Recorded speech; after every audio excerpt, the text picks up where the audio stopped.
नमस्ते बच्चों। पिछले वीडियो में हम लोगों ने मूलों की प्रकृति के बारे में जाना था। अब हम लोग उसी आधार पर कुछ सवाल करते हैं। के का मान ज्ञात करो। दो सवाल दिख रहे हैं आपको, इनमें हमको के का मान ज्ञात करना है। आपको प्रश्न में दिया है के का मान ज्ञात करो, समीकरण दे दी दो, और प्रश्न में यह भी दिया है उसके दो मूल बराबर हैं। मूल कैसे हैं? मूल बराबर हैं। ये पिछला सवाल था, पिछले वीडियो में जो आपको बताया था। मूल बराबर है, प्रश्न में दे के रखेगा आपको, ये है ना। तो देखो हल करते हैं अब हम इन्हें।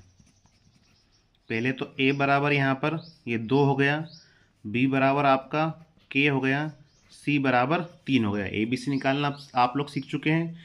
यहाँ पर पहले a b c नहीं निकलेगा, पहले इसको हल करना पड़ेगा। गुणा कर दो kx का x में, kx स्क्वायर, kx का -2 में, -2kx, प्लस का 6 बराबर 0। यहाँ पर a बराबर k, b बराबर -2k, जो x का गुणांक होता है वो होता है ये -2k, c बराबर 6। हमने दोनों सवालों में a b से निकाल लिया। प्रश्न में दिया है कि मूल बराबर हैं।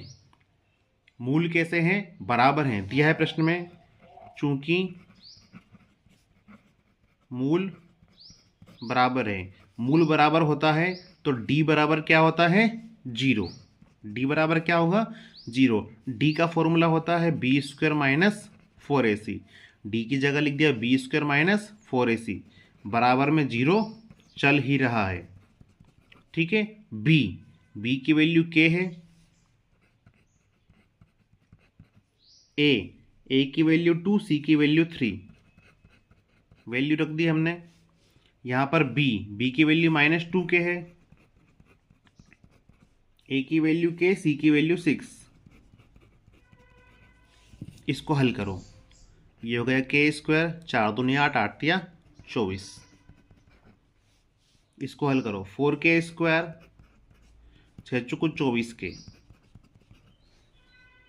तो k² बराबर 24, तो k बराबर प्लस माइनस करनी के अंदर 24 को लिख सकते हैं 4 गुणित 6, 4 2 बन के बाहर। तो ये इजी था, k की वैल्यू यहाँ पे आराम से निकाल लिया आपने।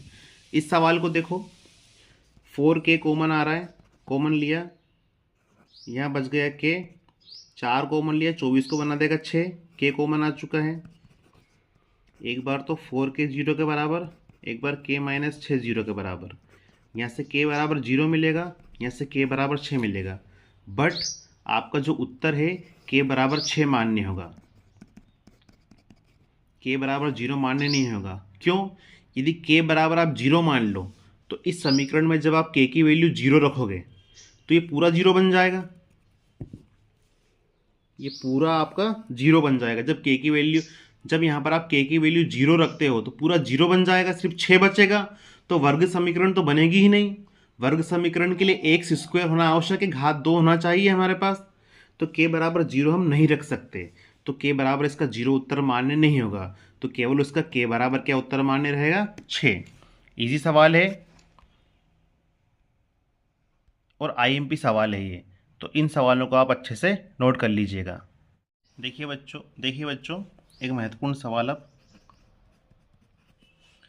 एक समकोण त्रिभुज की ऊंचाई उसके आधार से 7 सेंटीमीटर कम है, कर्ण 13 है। समकोण त्रिभुज की बात कर रहा है ना। कर्ण कितना है? 13 है। ऊंचाई आधार से 7 सेंटीमीटर कम है, तो मान लो आधार यदि x मान लेंगे तो ऊंचाई हो जाएगी x - 7। बोला है ना प्रश्न में, ऊंचाई जो है आधार से 7 सेंटीमीटर कम है। ये आधार हो गया, सॉरी ये ऊंचाई हो गई, ये आपका आधार हो गया। अब ये एक समकोण त्रिभुज दिया है बेटा प्रश्न में, तो समकोण त्रिभुज में क्या होता है आपका? ये आपका लंब है, लंब का वर्ग, आधार का वर्ग बराबर कर्ण का वर्ग, पाइथागोरस थ्योरम। पता ही है आपको ये। लंब x - 7, आधार x, कर्ण 13। हल कर देंगे, a - b का स्क्वायर, a² प्लस b² 7 का स्क्वायर 49 हो जाएगा, -2ab A B. X square वैसे ही 13 का स्क्वायर 169, एक्स स्क्वायर वैसे ही 49 वैसे ही, ये हो गए 14x, ये हो गया एक्स स्क्वायर, इसको इधर ले आओ माइनस का हो जाएगा,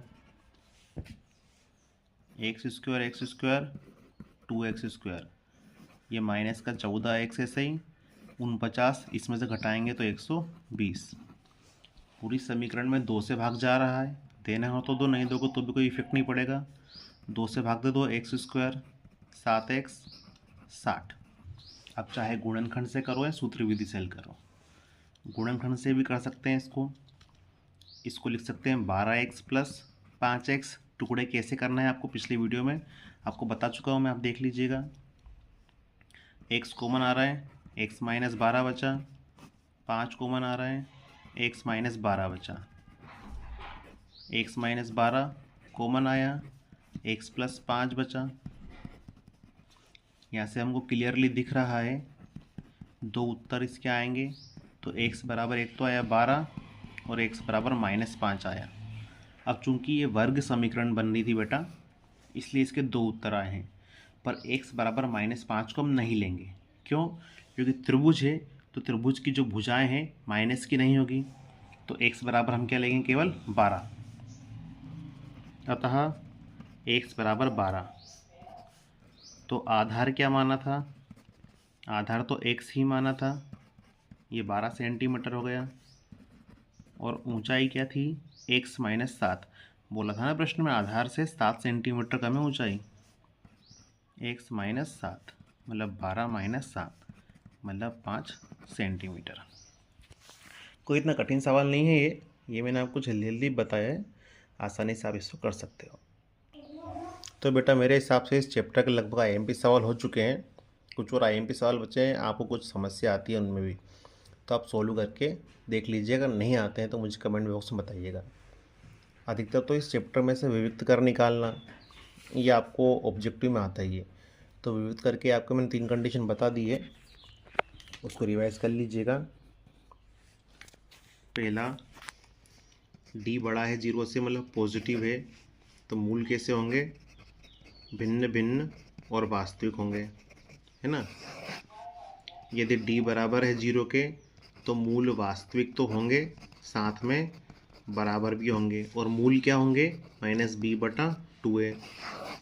यदि d जो है नेगेटिव हो मतलब 0 से छोटा हो तो मूल वास्तविक नहीं होते हैं, मूल वास्तविक नहीं होते मतलब काल्पनिक होते हैं। अच्छा चैप्टर था, IMP चीज़ें थी, आप इनको अच्छे से कीजिए। और कुछ आपको समझ में नहीं आता है तो कमेंट बॉक्स में बताइए। चैनल को लाइक सब्सक्राइब शेयर कीजिएगा बेटा, अच्छे से प्रिपेयरिंग कीजिएगा। शुक्रिया।